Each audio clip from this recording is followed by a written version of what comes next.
Well, we treat about 200 patients a day, and up to about 30 to 40% of them may have alcohol or a drug problem as being part of their presentation. Certainly about 2 or 3% of our presentations are related to the amphetamine group.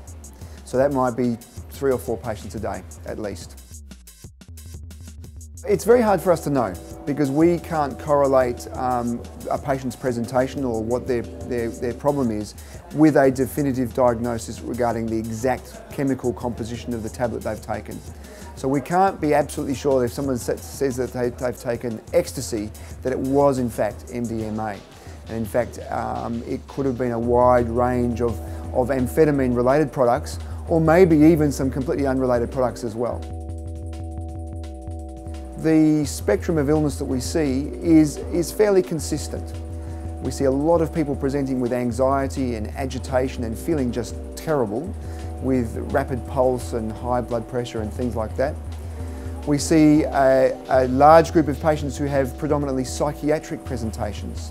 So again, a spectrum from anxiety to feeling paranoid to having overt psychosis.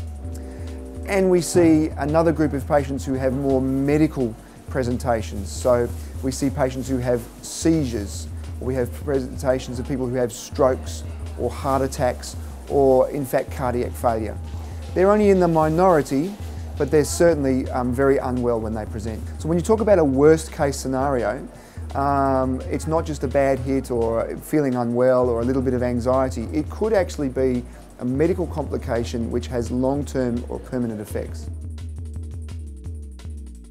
A significant proportion of our patients present with psychiatric problems. In our study in 2008, nearly 40% of patients required referral to a psychiatrist.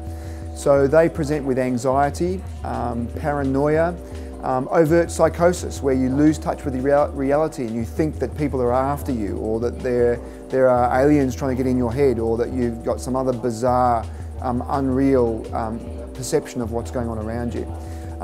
And I suppose the pervasive theme here is that people have lost control and they feel incredibly anxious, and it's a very unpleasant situation. Sit them down, calm them down, be reassuring. Try to remove too much external stimulation, so get them out of everyone else and sit them down. Make sure that they do have an airway, all of those basic first aid effects, and get help. Get professional help and get someone to hospital. Certainly not our job to get involved with the police or to tell people's parents or in any way be judgmental.